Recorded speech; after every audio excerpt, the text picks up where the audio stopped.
segundo Mateus. Sabemos que o Evangelho é a vida, são as boas novas de Jesus, as boas novas de salvação. Evangelho segundo Mateus capítulo 4, eu quero ler com você do versículo 5 até o versículo 7. Evangelho segundo Mateus capítulo 4, do verso 5 até o verso 7.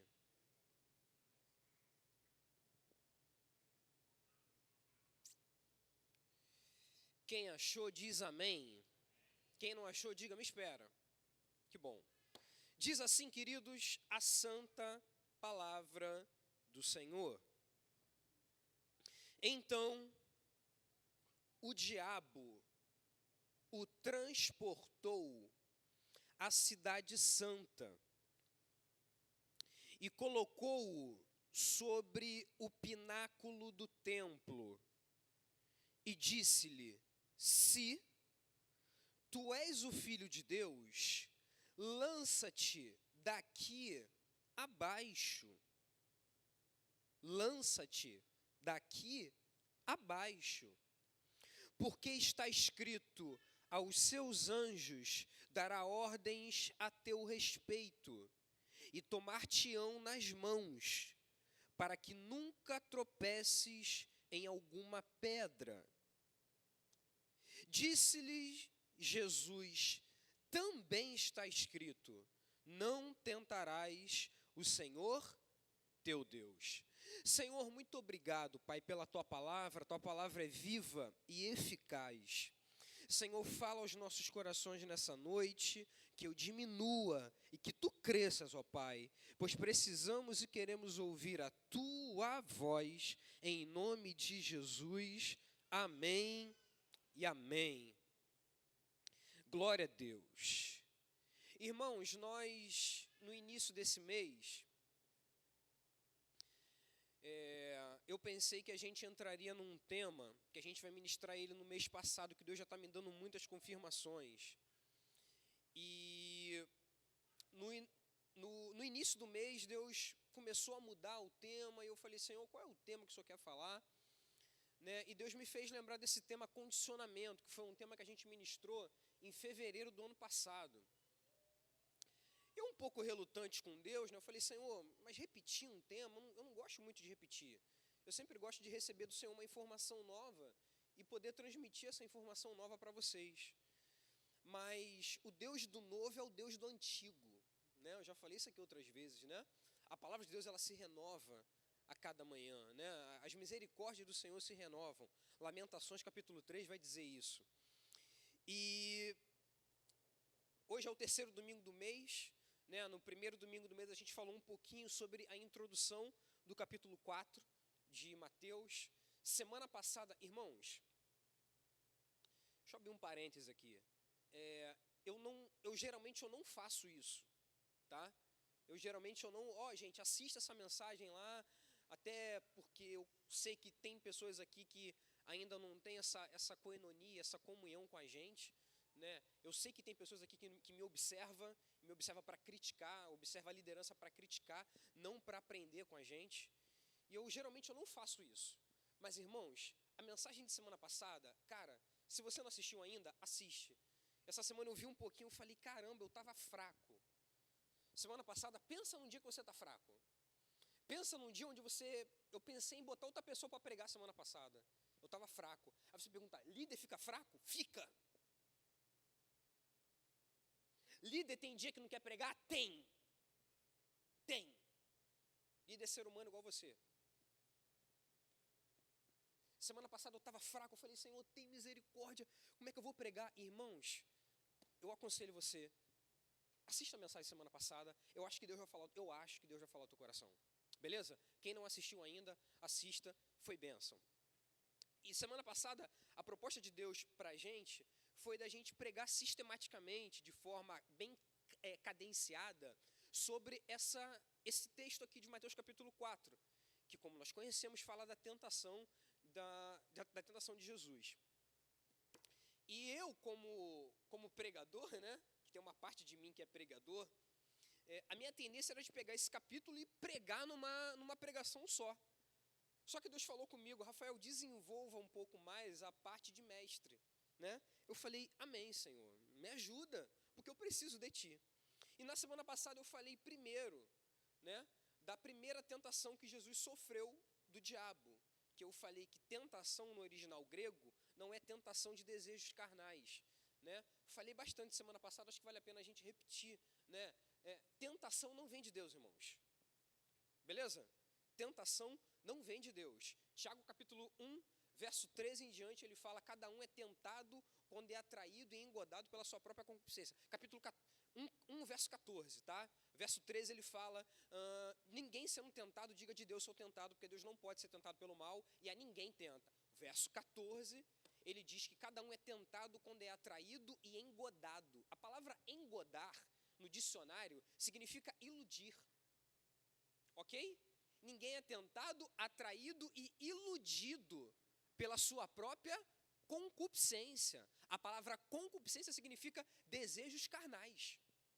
Ok? Vontade da carne, desejo humano.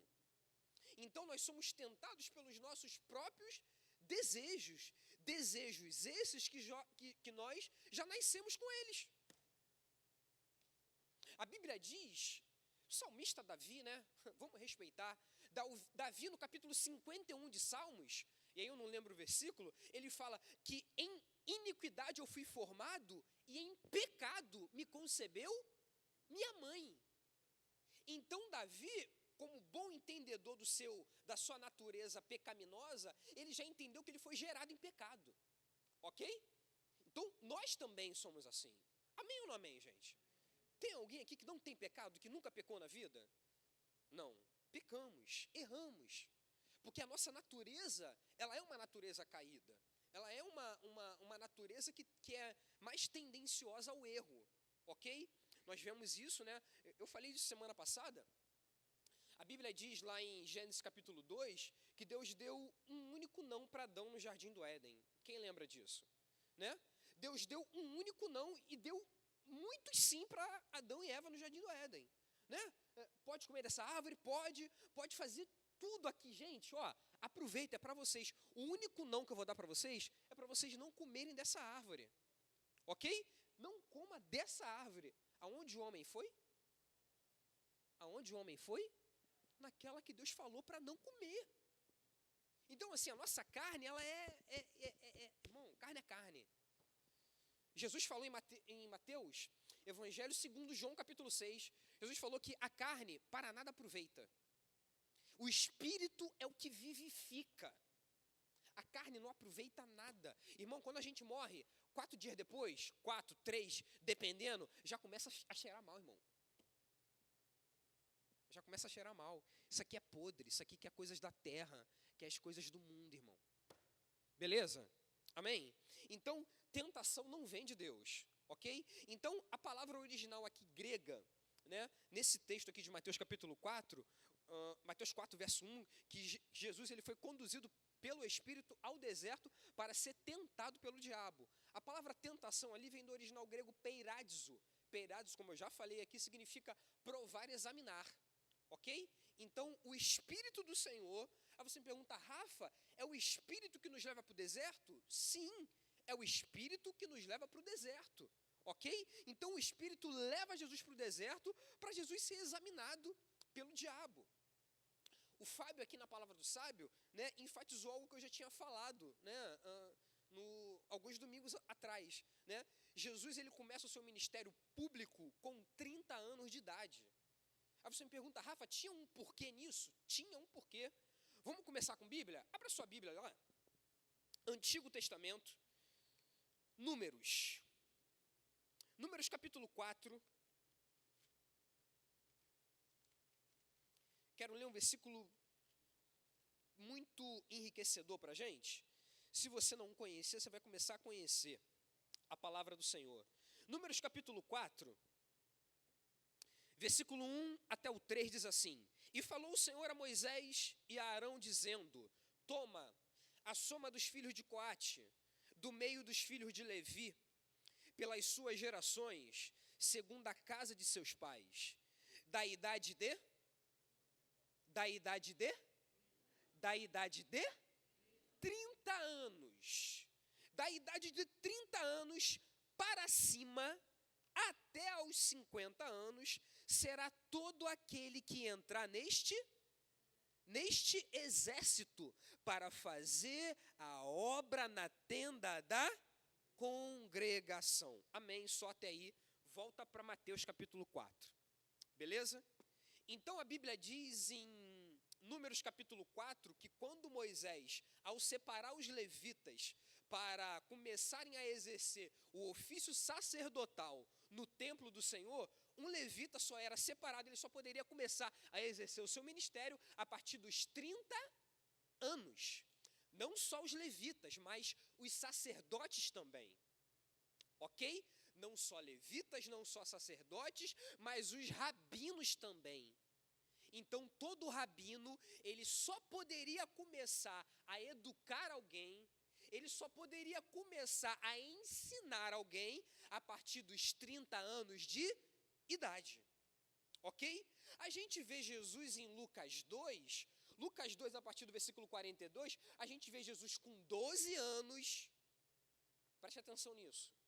A gente vê Jesus com 12 anos, conversando de igual para igual com doutores da lei. Eu não estou falando rabinos, não, esquece. Eu estou falando doutor da lei, um doutor da lei só acima de 50 anos. Ok? A gente vê uma criança de 12 anos de idade, Jesus, Lucas 2, a partir do verso 42 para casa, depois você estuda esse texto, Lucas 2, Jesus com 12 anos está conversando com doutores da lei. Quer dizer, ele já tinha teoria para começar o seu ministério com 12 anos. Tinha ou não tinha, gente? Tinha. Tinha. Porque os doutores da lei, os caras estão impressionados com a sabedoria de Jesus com 12 anos de idade. Pasmem vocês. Beleza? Mas Jesus espera mais 18. Ó. Vou esperar mais 18. Por quê? Porque está escrito. Jesus veio mais para cumprir do que para fazer, irmão. Ó, vira para o irmão do lado e fala para ele, meu querido, Jesus mais cumpriu do que fez. Tem muita gente querendo fazer muita coisa. Irmão, está escrito. Ai, vamos fazer. Está escrito. Porque Deus nos chamou mais para cumprir do que para fazer. Tem gente fazendo muita coisa e cumprindo pouco. Ó. Está ganhando. Ih, Senhor, meu Pai. Está ganhando o mundo inteiro e está perdendo a família. Está ganhando o mundo inteiro e está perdendo a sua própria alma. Pessoas de 1000 projetos. Vamos fazer. Irmão, para, bênção. Vamos cumprir. Vamos cumprir primeiro. Então Jesus, sabendo desse escrito de Números capítulo 4, que foi o próprio Jesus que inspirou Moisés para escrever, ok? Sabendo que ele já tinha dito isso lá atrás, ele espera até os 30. Tinha conteúdo com 12. Já tinha conteúdo com 12. Deixa eu esperar mais 18. Ó, quem faria isso na nossa geração? A nossa geração que tem internet? A nossa geração que tem um pedestal, bota um pedestal em casa e pode ser professor de internet? Quem faria isso? Interessante, né? Jesus espera mais 18 anos. Mais 18 anos, irmãos. Para se gabaritar, para aprender com o Espírito Santo, até chegar a hora desse momento aqui, que é o deserto, que, como eu falei, né? Alguns domingos atrás, é o momento dele entregar a sua monografia. Né? É o momento de Jesus entregar o seu TCC. A partir dali, irmão, pensa no ministério que deslanchou. Irmão, Jesus em 3 anos mudou a história. Pensa nisso. Pensa. Em 3 anos. Jesus fez mais em 3 anos do que a gente em 10 anos de igreja. Pensa. Jesus mais cumpriu do que fez. Vira para o irmão do teu lado de novo e fala para ele, meu querido, Jesus mais cumpriu do que fez. Beleza?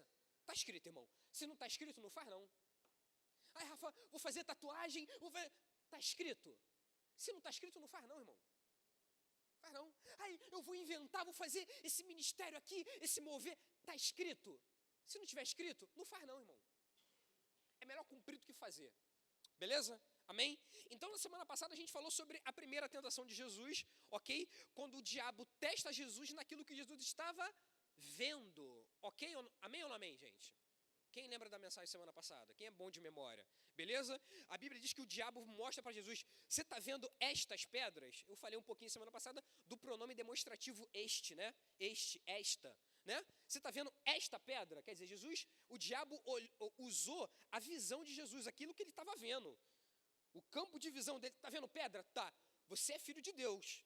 Se você é filho, transforma essas pedras em pães, né? A Bíblia diz que Jesus, depois de 40 dias, pensa você, com fome, fraco, debilitado. Já falei aqui outras vezes, né? Quando a gente está com fome, a gente não consegue nem pensar direito. Amém ou não amém, gente? Eu com fome, irmão, cara, além do estresse, né? Quem fica estressado com fome aqui? Todos nós, né? Vamos começar a confessar pecados, né? Todos nós ficamos estressados com fome. Só que além do estresse, afeta as nossas faculdades mentais. Você consegue raciocinar direito com fome? Quem consegue? Seu rendimento no trabalho, terra.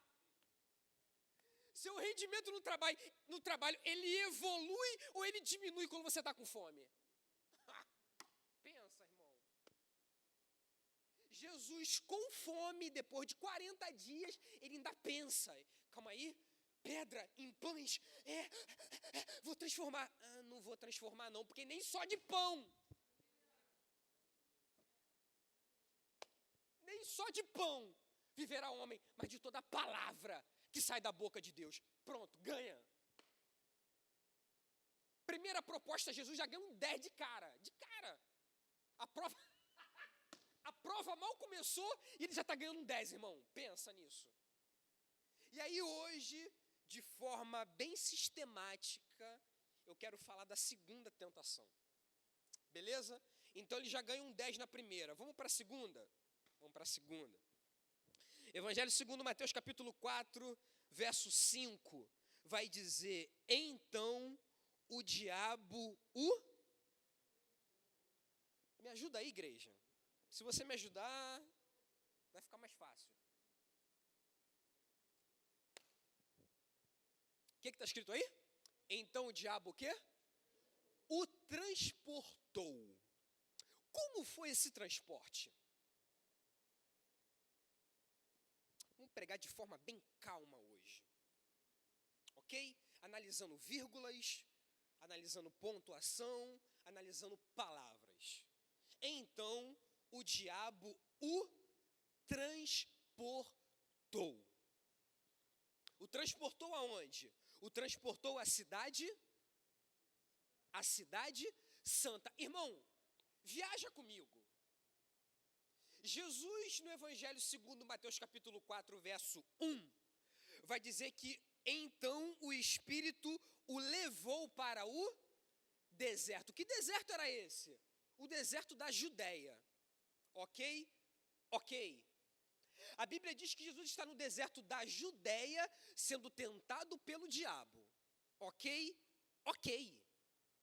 Ali Jesus era espírito, mas Jesus era o Deus encarnado.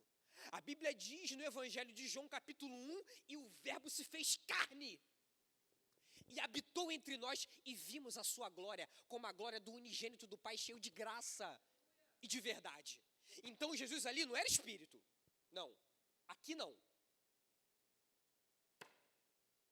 Evangelho segundo Mateus capítulo 4, Jesus aqui não era espírito, era carne. Ok? Então Jesus carne está no deserto sendo tentado pelo diabo. O diabo ali, espírito, provavelmente, não posso afirmar porque o texto não me diz isso, mas o diabo ali provavelmente encarnou em alguém. Porque Deus é espírito. João capítulo 4, quem já leu? Quando Jesus está conversando com aquela mulher aquela mulher no tanque de... Aquela mulher samaritana, pegando água no poço, quem já leu? Quem é bom de Bíblia aqui? Quem lê a Bíblia, gente? Amém? Ele está conversando com a mulher lá no tanque, e a mulher, e aí é em Jerusalém que a gente deve adorar e tal. Jesus, Deus é espírito. E o importa que os seus adoradores o adorem em espírito e em verdade. Então Deus é espírito. O diabo também é. O diabo também é. Ok?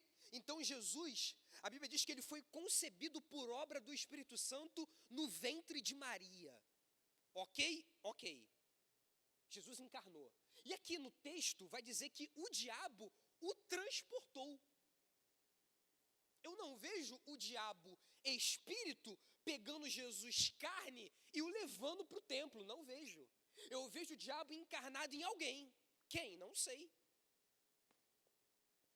Eu vejo o diabo pegando Jesus pela mão e levando Jesus para a cidade santa. Irmão, quilômetros. Rafael, pode ter sido em arrebatamento? Pode ter sido. Pode. Rafa, mas o diabo tem poder? Tem. Ele não tem todo o poder como o nosso Deus tem. Amém ou não amém, gente? Mas um poderzinho o diabo tem, irmão. Senão ele não destruiria famílias como ele faz. Senão ele não causaria uma desordem no mundo hoje como está. O diabo tem poder, irmão. Tá? Então, irmãos, como o diabo transportou, porque está escrito aqui que o diabo o transportou. Talvez o diabo pegou Jesus pela mão e levou Jesus para o templo. Não sei como foi. Talvez foi em arrebatamento, pode ter sido. Não sei como foi. A Bíblia diz que o diabo o transportou à cidade santa e colocou aonde? O que está escrito aí na tua Bíblia? E colocou sobre o pináculo do templo. Irmão, viaja comigo. Jesus está no deserto. 40 dias no deserto. Pensa como estava Jesus. Você acha que a roupa dele estava limpa? Jesus estava cheiroso? Pensa nisso. Vamos ser espiritual quando a gente lê a Bíblia? Vamos ser. Vamos ser natural também quando a gente lê a Bíblia? Pensa Jesus 40 dias no deserto. Ventania, sol, frio. A roupa dele estava limpa? Não. Estava cheiroso? Também não. Também não. Provavelmente ele estava com CC. Rafa, Provavelmente Jesus não poderia levantar a mão que estava com CCzinho. Rafa, mas era Jesus, mas era homem, irmão. Para de ser espiritual. Para de ser querubim. Era homem, irmão. Provavelmente Jesus estava fedendo. Depois de 40 dias no templo. A Bíblia diz que o diabo pega Jesus. Como? Não sei. Pega Jesus e leva ele para o templo. Irmão, já de maneira errada. Jesus, ao entrar no templo com o diabo, ele já poderia ser censurado pelos fariseus da época. Porque para entrar no templo só com vestes limpas, irmão. A ida ao templo, irmão, era algo, até hoje é pra gente, né? Quando a gente vem para a igreja, você vem para a igreja sem tomar banho, irmão? Me ajuda. Você procura, pelo menos eu faço isso, eu procuro a minha melhor roupa para servir ao meu Deus. Naquela época não era diferente. A ida ao templo era uma cerimônia, irmão, era algo maravilhoso demais naquela época. A Bíblia diz, irmão, que o diabo pega Jesus, depois de 40 dias no deserto, leva esse Jesus para o templo. Jesus sujo, Jesus fedendo, o diabo pega e leva Jesus para o templo. Meu irmão, já era objeto de escárnio. Os líderes religiosos, quando viram Jesus ali, já era objeto de escárnio, fedendo lá. E o melhor de tudo, ou melhor ou pior, dependendo da ótica, a Bíblia diz que o diabo pega Jesus e coloca ele aonde no templo? O pináculo do templo era o lugar mais alto do templo. Amém? Vamos abrir um parênteses aqui na mensagem. A Bíblia diz, irmãos, em Êxodo capítulo 25, Deus pede para Moisés pedir o povo, para o povo trazer ofertas para construir o tabernáculo. Ok? foi o primeiro templo, aspas, que Deus orientou Moisés a construir. A Bíblia diz que Moisés pede essas ofertas para o povo traz essas ofertas para o templo e eles constroem o tabernáculo. O tabernáculo era um templo móvel, ok? Para se adaptar ao estilo de vida nômade dos israelitas até chegarem até Canaã. Sabemos que o povo durante 40 anos viveu como nômades no deserto. Um dia está aqui, outro dia está lá. Outro dia está lá, outro dia está acolá. Amém ou não amém, igreja? Né? A Bíblia diz, segundo o dito do Senhor, seguiam a nuvem se moveu, a gente se move. A nuvem parou, a gente para. Ok? Números capítulo 9. Tá? Então, em Números 25, Deus dá a ordem para Moisés pedir o povo para trazerem ofertas para construir o tabernáculo. Êxodo capítulo 37, a Bíblia diz que Bezalel e Aholiabe recebem um espírito do Senhor, um espírito de sabedoria e de inteligência e começam a inventar invenções. Êxodo 37. Bezalel e Aholiabe, eles começam a construir o tabernáculo, que, como eu falei, era um tabernáculo móvel. Amém? Amém. Ficou durante todo o livro de Números, Deuteronômio, na terra prometida, quando Josué conduz o povo a entrar nessa terra prometida, tabernáculo móvel ainda. A gente está lá em 1 Samuel, tabernáculo móvel ainda. A Bíblia diz que em Siló, 1 Samuel capítulo 1, a Bíblia diz que o tabernáculo do Senhor ficava em Siló, ok? A Bíblia diz que Ana e Eucana vão a Siló, ok? Uma vez por ano para adorar o Senhor. O tabernáculo móvel, tendas, ok? Tendas. A Bíblia diz em 2 Samuel capítulo 6, 2 Samuel capítulo 5, Davi assume o reinado não só do reino do sul, mas como do reino do norte também. 2 Samuel capítulo 5, Davi assume o reinado de todo o território de Israel. 2 Samuel capítulo 6, a Bíblia diz que Davi, ele vai lá resgatar a arca que havia sido esquecida durante os 40 anos de reinado de Saul. Ok? Então, durante os 40 anos do reinado de Saul, Saul foi o primeiro rei de Israel, ok? A arca ficou esquecida. Davi, ele vai lá na casa de Abinadab para resgatar a arca do Senhor, que havia ficado 20 anos na casa de Abinadab.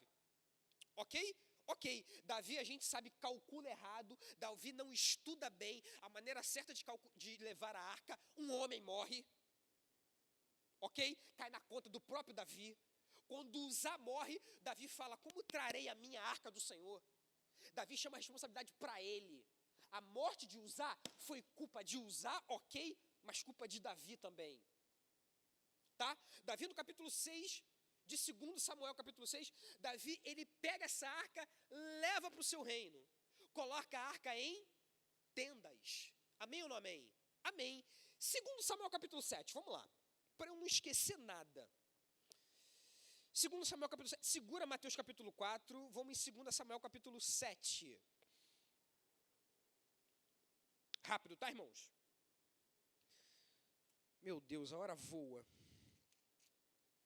2 Samuel capítulo 7, verso 1 diz assim: E sucedeu que, estando o rei Davi em casa, e que o Senhor lhe tinha dado descanso de todos os seus inimigos em redor, disse o rei ao profeta Natã: Ora, olha, eu moro em casa de cedros, e a arca de Deus mora dentro de cortinas. E disse Natã ao rei: Vai e faze tudo quanto está no teu coração, porque o Senhor é contigo. Porém, a palavra porém significa ao contrário de. Ok? Ao contrário de. Entenda que Natã como um novo profeta novo. Estava no início da sua vida ministerial, né? Natã é o mesmo cara que repreende Davi lá em 2 Samuel capítulo 12. Amém ou não amém, gente? Quem lê a Bíblia aqui diz amém. Beleza? É Natã que é o profeta em 2 Samuel 12. Só que aqui em 2 Samuel 7, eu vejo Natã no início do seu ministério. Porque Natã, ele dá uma palavra que não era de Deus. Natã erra. Rafa, profeta erra? Profeta erra, irmão. Profeta também erra, tá? Natã, ele fala assim, vai e faz que o Senhor é contigo. no versículo 3, olha o versículo 4 como começa. Dizer, ao contrário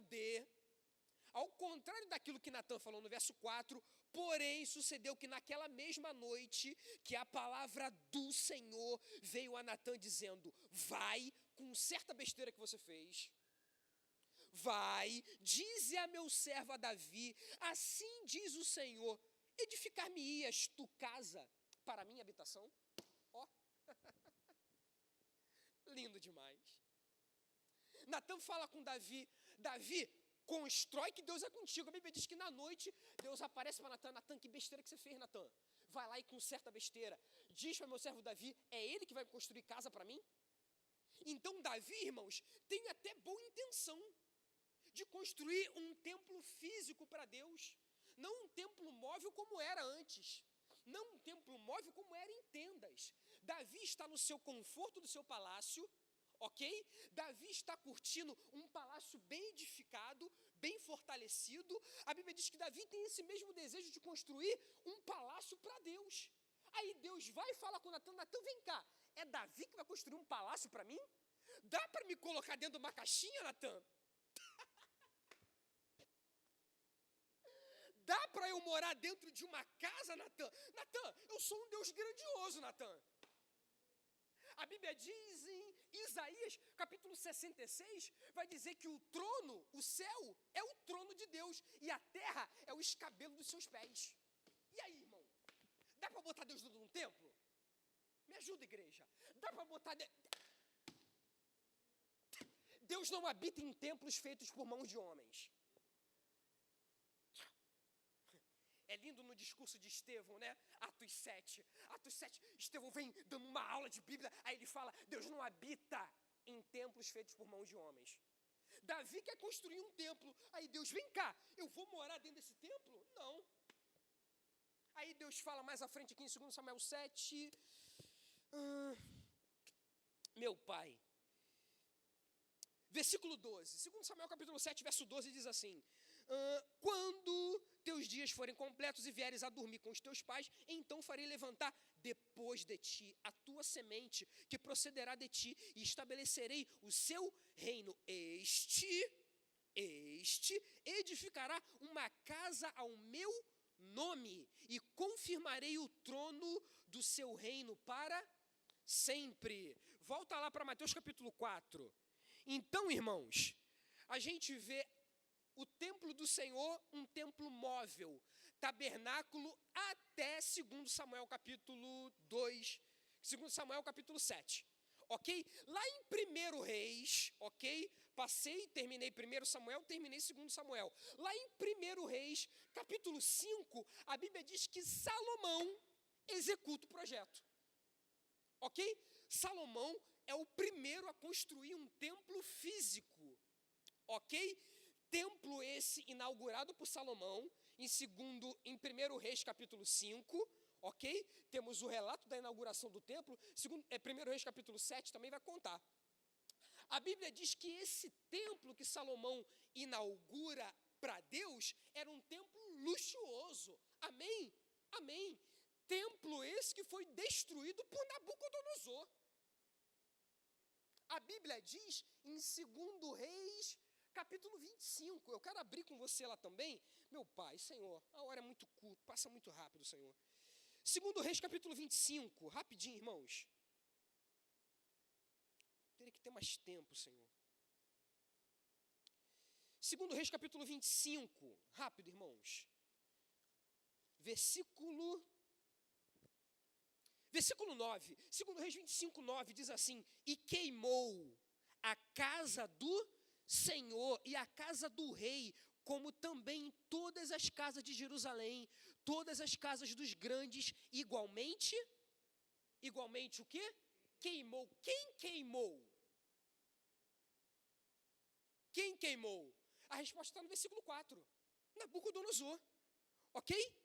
No versículo 4 não, no versículo 8, a gente leu 9, a resposta está no 8. Nabucodonosor, na sua terceira Amém ou não amém, igreja? Na sua terceira invasão a Jerusalém, ele invadiu Jerusalém em 605, ele invadiu Jerusalém em 597 a.C., e ele invadiu Jerusalém pela terceira e última vez em 586 a.C. Ali ele extermina totalmente Jerusalém, ok? Ele queima o templo, queimou o templo esse que foi edificado por Salomão.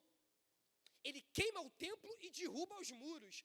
A gente vê depois na volta, quando os judeus regressam do cativeiro babilônico, usados por Ciro, ok? Ciro liberta os judeus, Ciro tem uma visão, Deus usa Ciro para libertar os judeus, para os judeus voltarem para sua terra, para reconstruírem de novo a sua história. Ok? Ciro investe nos judeus, para os judeus reconstruírem o templo do Senhor. A gente vê o templo sendo reconstruído lá em Zacarias, o profeta Ageu e Zacarias profetizam, ok? Eles estimulam o povo para reconstruir o templo do Senhor. A Bíblia diz que Zorobabel é o primeiro governante a reerguer o templo, não com aquela suntuosidade que havia o templo de Salomão, não. Zorobabel restitui o templo do Senhor, e a Bíblia diz que o rei Herodes, por volta do ano 20 antes de Cristo, ele dá uma repaginada nesse templo. Beleza? Herodes o Grande, ok? Ele aumenta, ele amplifica, ele melhora o templo para receber um pouquinho do crédito do povo. Herodes era um governador romano na província em Jerusalém. Herodes, para ganhar um pouquinho os judeus, isso está na história, tá? Depois você lê um pouquinho sobre os escritos de Flávio Josefos. Flávio Josefos foi um dos maiores escritores do primeiro século, ok? Herodes, para ganhar o prestígio dos judeus, ele repagina, ele faz uma melhora no templo, ok? O templo que tinha aproximadamente 70 metros quadrados na época de Zorobabel, Herodes, ele melhora e aumenta essa área do templo para 144 mil metros quadrados. Pensa, irmão. O templo era algo belíssimo. Herodes queria ganhar a simpatia dos judeus. A gente vê um relato bíblico em Marcos capítulo 13. Amém ou não amém? Marcos capítulo 13, a Bíblia diz que os discípulos de Jesus, eles olham para o templo e eles falam: mestre, olha que edifício. Olha que suntuosidade, olha que glamour é o templo. Irmão, o templo que Herodes repaginou e ele deu uma melhorada, tinha mais de 144 mil quilômetros quadrados. Qual era a altura do templo, Rafra? Aproximadamente 30, 40 metros de altura, o lugar mais alto do templo. Então aqui em Mateus 4, a Bíblia diz que o diabo pega Jesus, transporta Jesus não para as partes baixas, ó. O diabo pega Jesus, leva Jesus para onde? Para onde? Para o pináculo. Quantos metros de altura? De 30 a 40 metros de altura. Era alto ou não era, irmão? Era.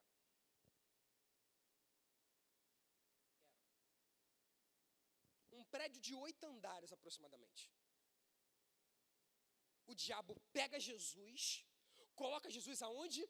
No pináculo. Perceba que a subida é rápida. Ai. Irmão, não queira subidas rápidas. O diabo pega Jesus pela mão e leva ele para cima, por uma posição de destaque rápido. Irmão, o diabo tem feito muito isso hoje em dia.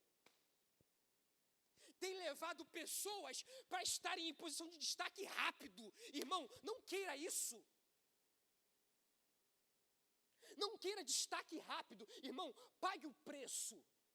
Que seja legítimo.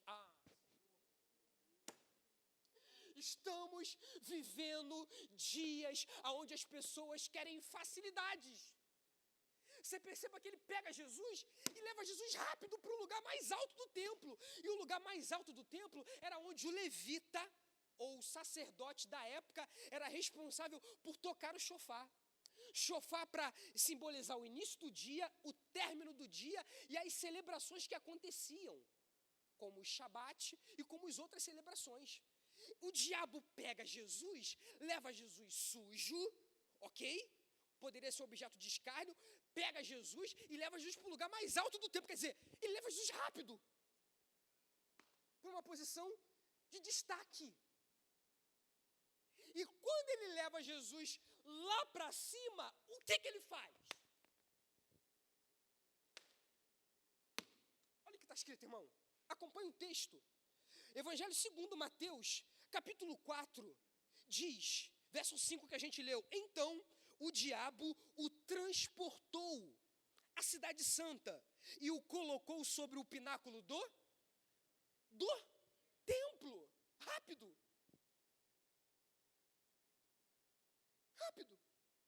Seminário rápido. 1 ano de seminário. Já se forma, já tem um diploma. Fica um mês, daqui a um mês você vai pregar. Como assim? Subidas rápidas. Não, quero cantar logo na igreja. Você quer cantar logo na igreja? Ele leva Jesus para um pináculo rápido. Questão de segundos, irmãos. Subidas rápidas. É isso que o diabo tem proposto para muitos da nossa geração. E tem muitos que estão subindo com o diabo.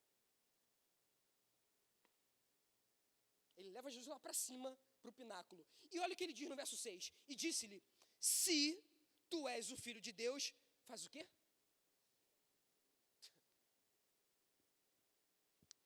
Faz o quê? Faz o quê, gente? Olha o que o covarde faz.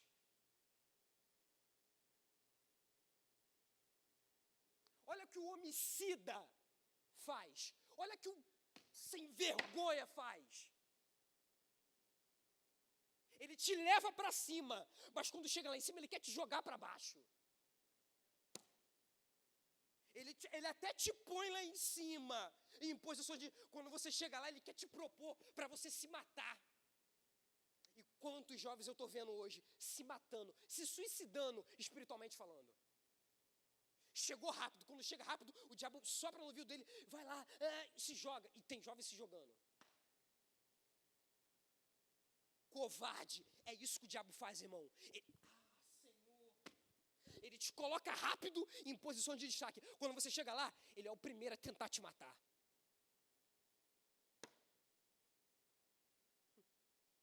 Ele está propondo para Jesus facilidades. Ele está propondo para Jesus lugares de destaque no início do ministério de Jesus. Irmão, a proposta era uma proposta muito tentadora. Pensa nisso. Jesus, no início do ministério, já ter, sabe, a popularidade lá dos principais dos sacerdotes, irmão, era bênção. Segundo a nossa ótica. Para Jesus não era, não. Jesus queria algo legítimo. Vira para o mundo teu lá e fala para ele assim: o que é legítimo, geralmente, dura tempo. Não queira facilidades, não queira subidas rápidas. Não queira posições de destaque rápido, não. Porque o mesmo diabo que te eleva, é o mesmo diabo que quer te matar, irmão. Quando ele leva Jesus lá para cima, olha a proposta do sem vergonha. Pula daí agora. Olha o que Jesus diz no verso 7. E disse-lhe Jesus: também está escrito, não tentarás o Senhor teu Deus. E agora eu fecho a Bíblia, que o meu tempo acabou. Ok? Irmãos, o condicionamento que Deus quer para nós é que possamos suportar o tempo da espera.